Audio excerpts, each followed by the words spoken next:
So I've been practicing my DPS as a Shadow Priest on the target dummy since the Wrath of the Lich King beta came out. And I'm gonna do it and show you how it works best for me.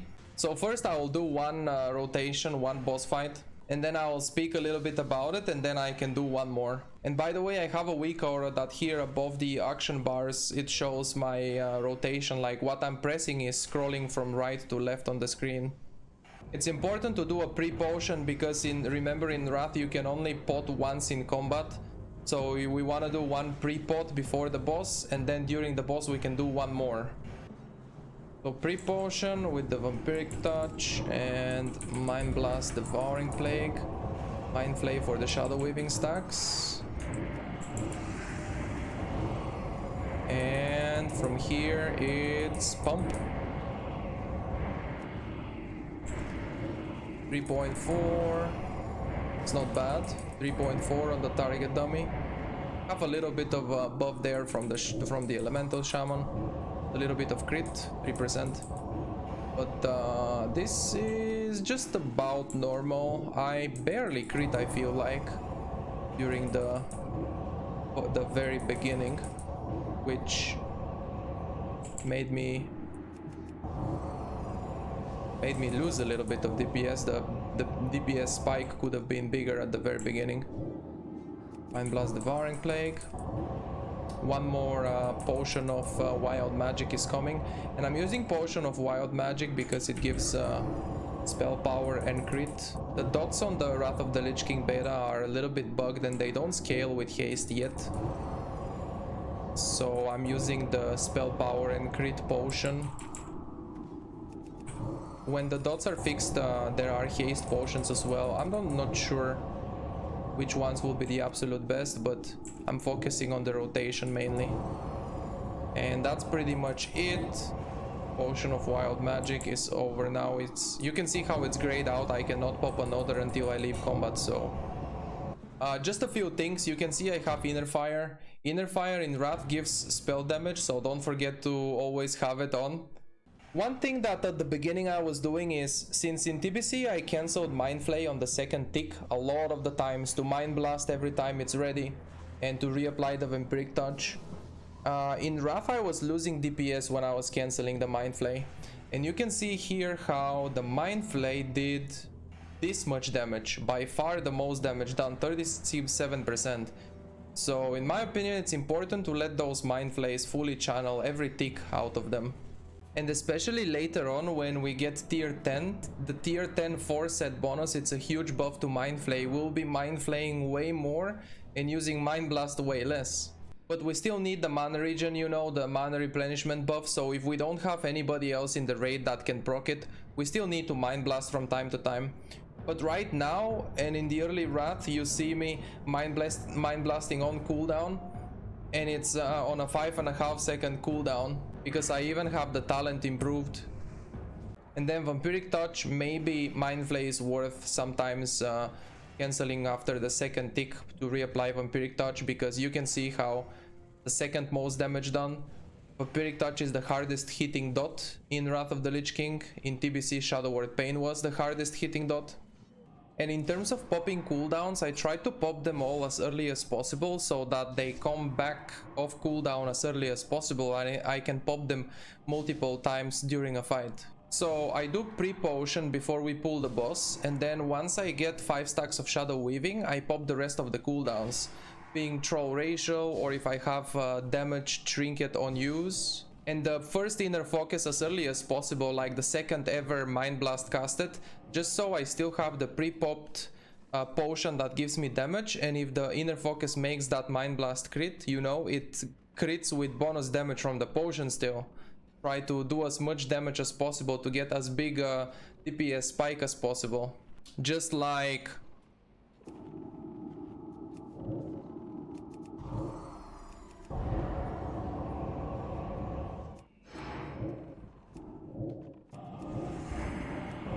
there. Ooh, 3.7k is a nice big damage at the beginning on the dummy with this current gear. Vampiric Touch, Mind Blast, the Devouring Plague, 1 Mind Flay, cooldowns, Shadow Word Pain, Pet, Inner Focus, Mind Blast, another Mind Flay, and from there it's about keeping the dots up, Mind Blasting on cooldown, and then a second potion of wild magic when it comes back, or if we are gonna pop Bloodlust, you know, I try to time it with the Bloodlust since we can do only one per fight once we get in combat. Let's do another go, another pump, big pre-pot.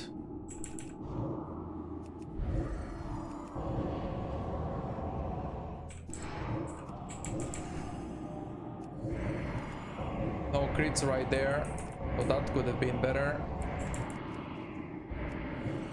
But the rotation is going well. Okay.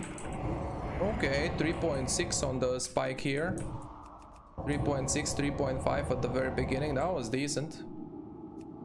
That was better than the previous time. Can't maintain that high because that was every cooldown, but yeah, you get it. It's nice still. Now, about the pet, by the way. I'm popping pet you see here on the target dummy. This is, you know, target dummy practice. Sometimes in the very beginning of Wrath, it is possible to need mana. It depends on the fight. So sometimes not gonna put the pet at the very beginning, but actually save it for when I need the mana from it. You know, it really depends. Most of the time I think I can afford it at the beginning to boost the DPS as much as possible. Because if I do a much longer fight, as you can see, my mana is going towards half, and it might go before I get pet again. But in a raid situation, from the raid we will be getting other sorts of mana regions, so I think it's possible to use it for DPS. Depends on the fight, really. And one thing I didn't point out yet for the single target. When the fight has a lot of movement, you can see I'm not using Shadow Word Death at all when it's static. But when it comes to movement, that's when Shadow Word Death comes into play, because I can just death as I'm moving, and then I can use more Devouring Plagues. And now let's say I don't have to move anymore. And Devouring Plague is very mana consuming, so here is what I was talking about, you know. My mana going down and I don't have pet yet. And dispersing is cool, it gives mana regen, but it's... I'm not DPSing while I'm in dispersion, so I'm losing damage, you know, a little bit. So the Devouring Plague DPS, the Shadow Word Death DPS wise is not that great. But when you have to move around, then you do cast it, and then you can do a couple of Devouring Plagues. Just so you can keep, you know, the damage going even while you're moving and you're not able to cast Mind Flays. So now I have examples for the AoE damage in dungeons. Just a couple of thoughts before the AoE highlights. If it's a trash pool fight with a lot of mobs, especially non-elites, no point to even try to put dots, just Mind Seer spam. Or if they are elites and they don't die too fast, but they are just too many, I would just do Vampiric Touch on a few of them and then Mind Seer, and just a Mind Blast on one of them that has Vampiric Touch to activate the replenishment.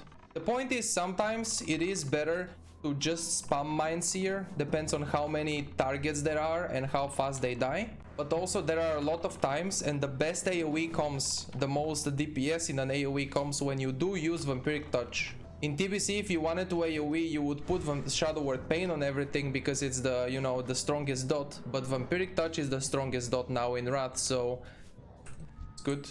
It's fine.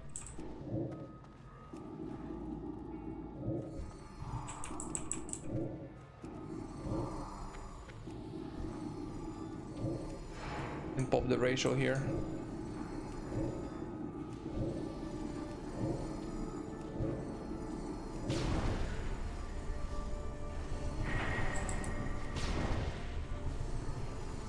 Numbers! Big numbers on my screen. Lots of numbers. Okay.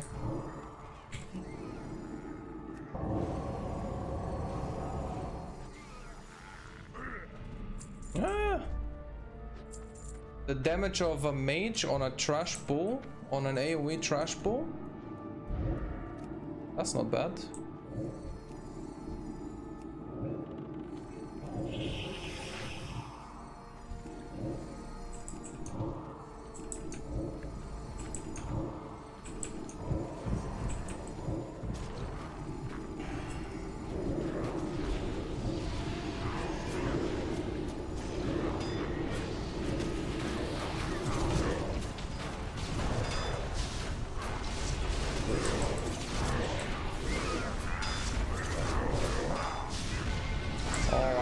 That.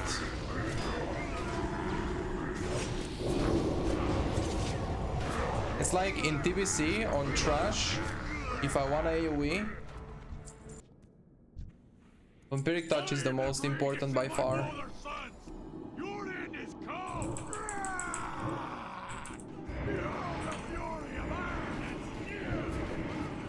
Now these are gonna live. These are not gonna die that fast.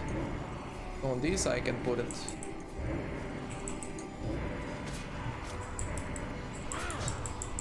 Holy shit.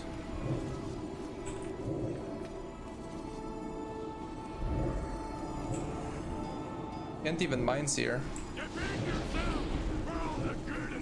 But honestly it's fine if I don't even mine here because the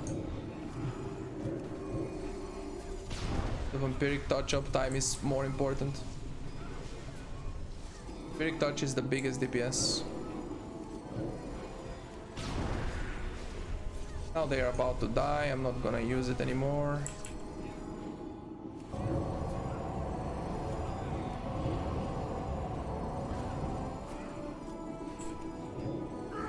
Big burst here, yeah. I really like that. This boss fight was good. Has a lot of AoE. The mage is AFK, so it gives me time to do more DPS. Because the mobs stay alive longer. This is the tactic. Stay AFK, mage. Holy shit, alright, he's pulling a lot. I am Vampiric Touch, all of them. Actually, some already had it. Vampiric Touch. Mind Blast to give us the replenishment buff. Then the mines here.